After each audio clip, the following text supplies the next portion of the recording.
Asante sana. Karibu sana kwanza kwa ofisi hii yetu ya Nakuru Town West Constituency.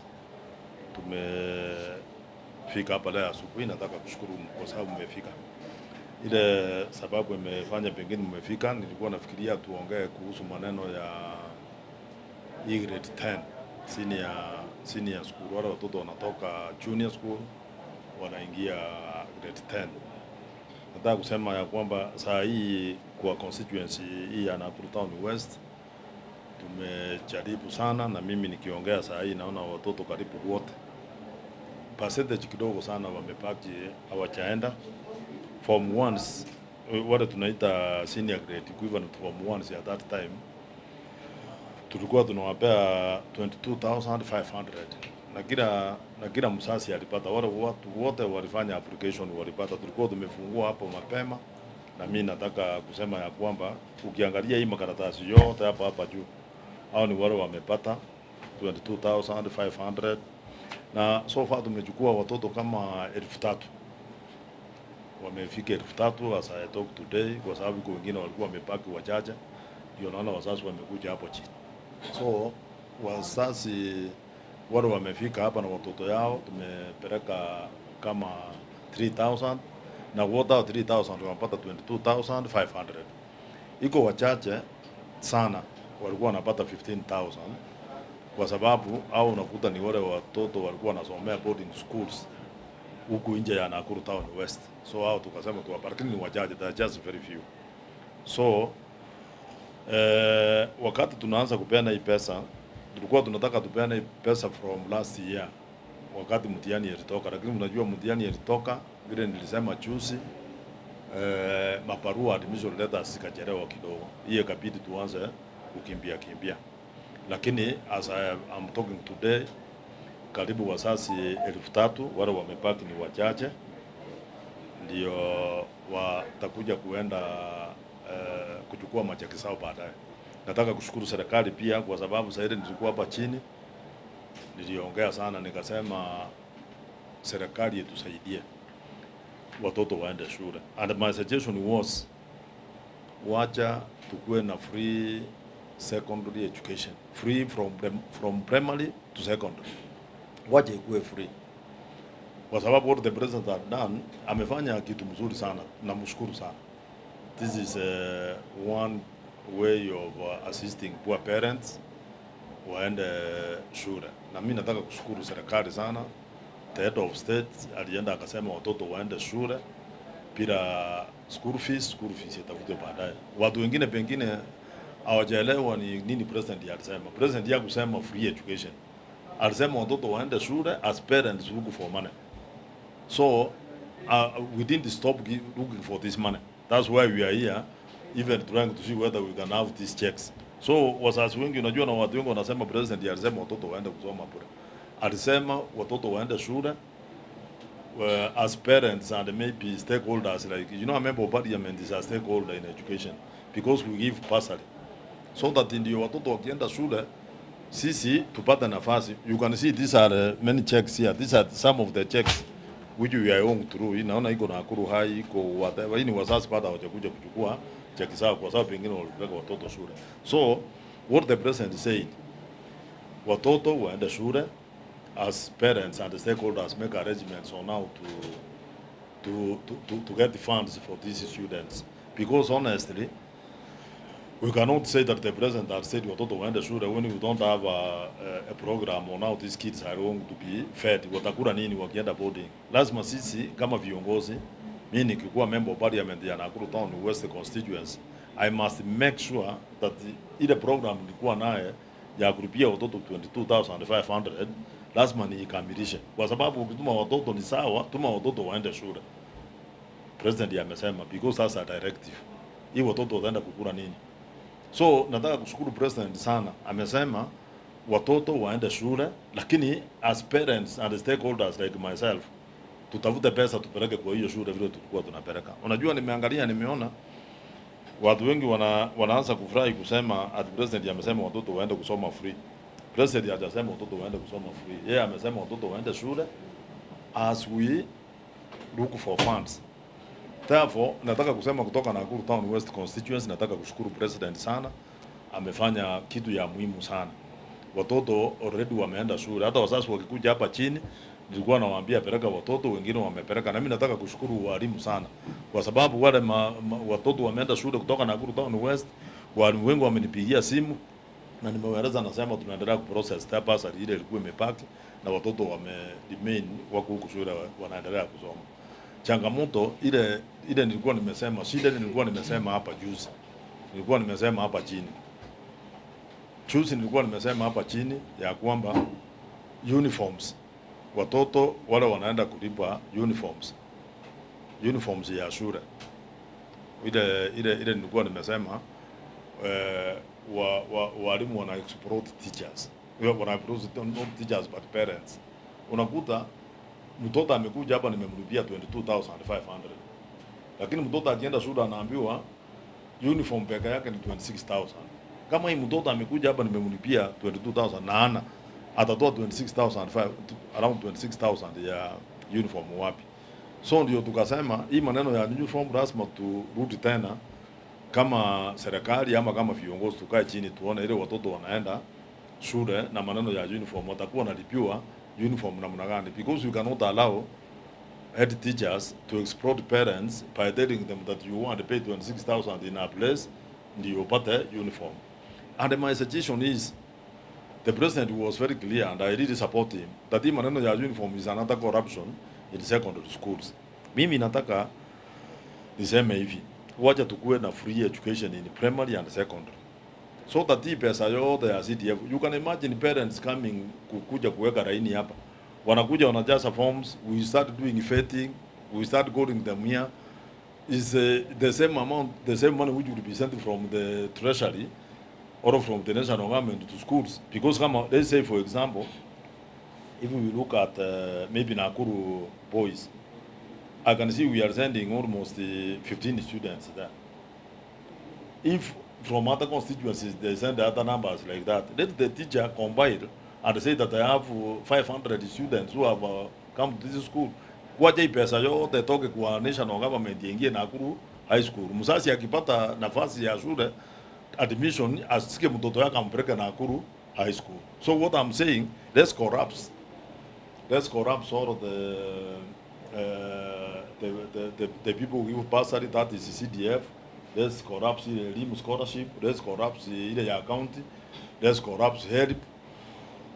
Hata even help, even university kuwe the same like hiyo, so that the president and as mama aseme we will have free primary and secondary education, free. We don't, mtoto akipita shika mtoto mpeleke shule. On top of that, wacha serikali iende tafute njia ya kupeleka uniform, because if we are going to kumaliza maneno ya corruption, uniforms, wacha tukue na shule, tuseme ni Nakuru high school, wakati watoto wanaenda hapo, wacha watoto waende wapimwe the first time wanaripoti bila uniform, tukue na tailors wapima hawa, so that we have a central place. Kama serikali iende kuwe na factory ya kutengeneza uniforms ya shule ya mashule Kenya. I was even thinking that if we can have even common uniform, lakini inakuwa na patch tu inaandikwa Nakuru High, inaandikwa whatever patch, hata kama ni patch peke yake, because if we can have free primary education and secondary, wazazi hawatapata shida. You can imagine wazazi wote wako hapa, then now hii pesa yote inakuja inalipo inaenda huko. Kazi ya mzazi peke yake ni kununulia mtoto ile shopping kidogo, kama ile sabuni na nini kuenda nayo, because hii masomo itakuja kuwa ni ya matajiri peke yao. Why am I saying so? Mtoto kama ameitwa Nakuru High, a very expensive school and a very good school, lakini mtoto alikuwa anasoma Chequetv primary or heshima, a public school in Nakuru Town West, mtoto huyu hawezi kuafford ile pesa, anaenda kuingilia naye kwa ile shule ameitwa pale. So nikaangalia nikaona, let the president go ahead, this is a positive thing he did, let him go ahead and say that from next year we are going to have free secondary education, just like the ones we have in primary. And then an issue now, arises when the president has given those instructions, we are told to follow. Unajua sisi president yakisema tunafuata. So what has happened in Nakuru County, and I can say it is almost a sad thing for some teachers, not all of them. There are some teachers who are very cooperative, even without, actually even before the president said about admitting students without school fees, some of them were admitting the students. Now, when we come to day school is completely free. Day school completely free. Akuna, you are not supposed to buy anything when you, apart from uniform. Like now, you find some head teachers that have converted the arrangement they have with their parents. You know, this arrangement of 15,000 per year, that's around 5,000 or something per term. That's an arrangement between the parents and the head teachers. It has nothing to do with the government.